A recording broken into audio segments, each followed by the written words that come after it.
the budget.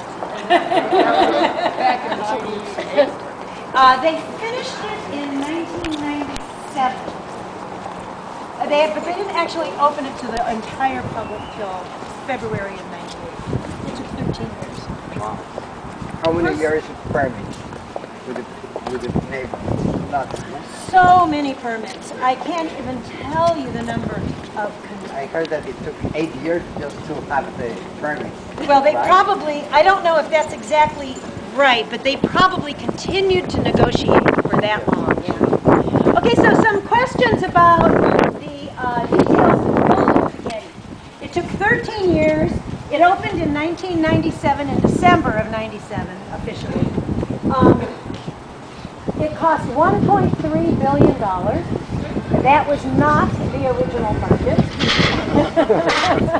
But Richard Meyer found it very, very painful to cut corners. So he did. There is one big saving he made, though. You see this? Oh, you're doing just the right thing. Sit, sit, sit. These are here for this reason. These blocks of travertine, you'll see all around. I insist you sit.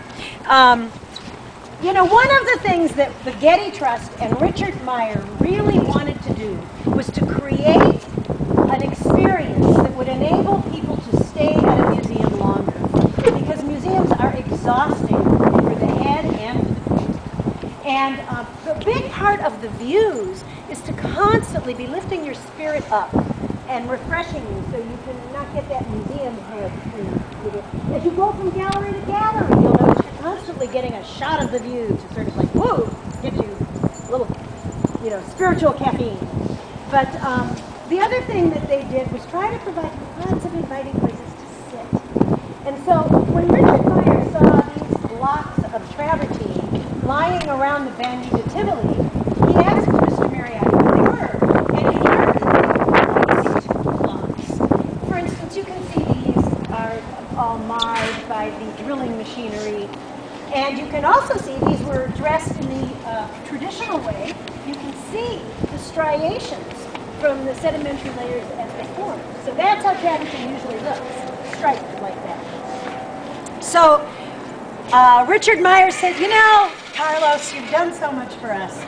How about if I just move those for you and I won't charge you a thing for it? Oh, that was good. So you'll see them all over the Getty. They have been sitting, some of them in the Italian sun for a couple hundred years, just lying there. Notice how white they So some people think maybe Mr. Meyer will get his white Getty eventually. There are a couple hundred years of the California sun. So come and, let's see, did I answer all the questions? Oh yes, this gentleman asked about the permit process. Yeah, oh, don't ask. First of all, there was the neighbors. They said no building can be more than 3 stories above the ground. That's why, this draping over the hills really is practical as well as philosophical and aesthetic, because many of these buildings go down many levels. Underneath us, we've got parking and food services and storage and offices and laboratories. And this is not all up here above the ground. In fact, that leads me to another thing. All the plantings you see, even those big California sycamores outside the front door, everything up here is a potted plant, a roof garden.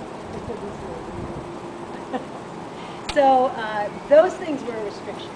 Here was another restriction he had to deal with. Not one shovelful of dirt could be moved, removed, or it can be moved. It can't be removed or added to the mountain. So he would have to take all this dirt, dig a foundation, put all the dirt over here, finish building the building, then take that dirt and move it to somewhere else and build that building there. And when he was all done, all the dirt that had been used from that excavation, they had to find a use for. Ladies and gentlemen, the Central Garden. But there were many restrictions and there was enormous negotiation. Okay, so let's look over the edge.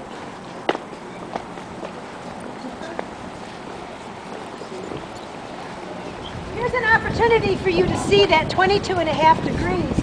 The tram really going along the public access, the museum access, the people's access, if you will, thrusts in to the trust axis that we were walking down, and you can see how it's 22.5 degrees. If you look down there, you'll see the tiles are smaller. I'm not lying about 30 by 30, but sometimes it's a multiple of 30, and sometimes it's a divisor. Those tiles are 7.5 by 7.5. And why do you think Richard Meyer would pick some areas to have smaller tiles?